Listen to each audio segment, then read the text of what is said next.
वंदे पुरुषोत्तम। Burma के वकील PR. Banerjee की सपरिवार रक्षा।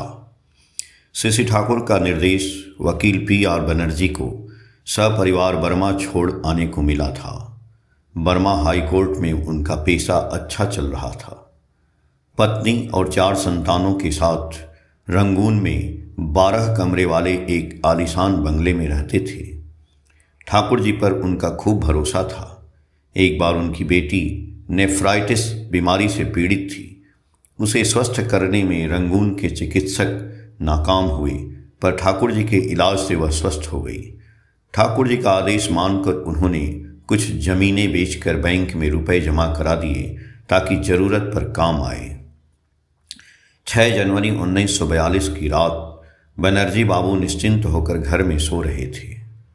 थोड़ी देर बाद कोई उन्हें कान में कहने लगा, बनर्जी भाग जाओ, जल्दी यहाँ से भाग जाओ। उनकी पत्नी गहरी नींद में पास सोई हुई थी। खिड़कियों के पास खड़े होकर बाहर झांके। चारों ओर शांत परिवेश था, सुनसान रात। सोचा शायद सपना है। दोबारा बिस्तर पर लौटकर चादर ओढ़ने वाले थे कि फिर से ऊंची आवाज में वही बात सुनाई दी, तुरंत यहाँ से भाग जाओ, जितनी जल्दी हो सके निकल जाओ। बनर्जी बाबू कांपने लगे। भले ही उन्होंने ठाकुर जी को नहीं देखा था, फिर भी वे निश्चिंत हो गए कि यह गुरुदेव की ही आवाज है। पत्नी को नींद से जगाकर बोले, उठो, जल्दी उठो, नौकर को बुलाओ, तुरंत बगीचे में दौड़ भागो। पत्नी गुस्से में बोली, क्या हुआ, घर में आग लग गई है क्या? बनर्जी बाबू कड़क आवाज में बोले, जो मैं कह रहा हूं वो करो, जल्दी यहां से निकलो, बच्चों को जगाकर बगीचे की ओर भाग चलो। 4 साल की बेटी को गोद में लेकर बाहर निकल गए। पत्नी और नौकर को जल्दी आने के लिए कहा। घर से दूर एक बगीचे के कोने में सब इकट्ठे हुए। बेटी कमला रो रही थी, उसे चुप करवाया। पत्नी ने पूछा, क्या हुआ है, घर से दूर क्यों भाग आए? बेटी की फ्राक से पसीना पोंछते हुए बनर्जी बाबू ने कहा, मुझे नहीं पता, ठाकुर जी ने मुझे यह जगह छोड़ने का निर्देश दिया। शायद सपना होगा। नहीं, सपना नहीं, मैं बिल्कुल जगा था। मुझे लगा ठाकुर जी मेरे कान में घर छोड़कर भाग जाने के लिए बार बार कह रहे हैं। कुछ ही पल में हवाई जहाज की आवाज से आसमान कांप उठा। आग के गोले बरसने लगे। जापानी सेनाओं ने रंगून शहर पर बमबारी कर दिया। अचानक उनके घर पर विस्फोरण हुआ और सब कुछ जलकर राख हो गया।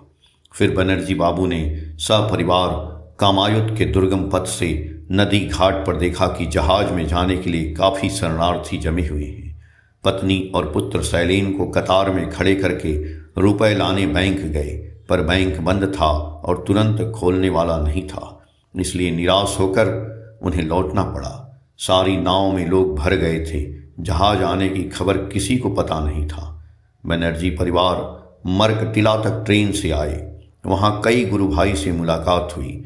सब एक साथ मड़ाले तक आए। रुपए पैसे इकट्ठे करके उन्होंने एक बैलगाड़ी खरीदी और चिंदविन नदी तक दूसरे शरणार्थियों के साथ आए। रिफ्यूजी दल में आमाशय और बेरी बेरी बीमारी से रास्ते में बहुत सारे लोग मर गए। 1942 मई महीने में शरणार्थी चिंदविन नदी पार कर सकुशल इम्फाल पहुंचे। 3 हफ्ते के बाद 141 परिवार के साथ पी.आर. बनर्जी पावना पहुंचे। ठाकुर जी की कृपा से बनर्जी बाबू सपरिवार बच गए। मेरे प्रिय परम से जय गुरु।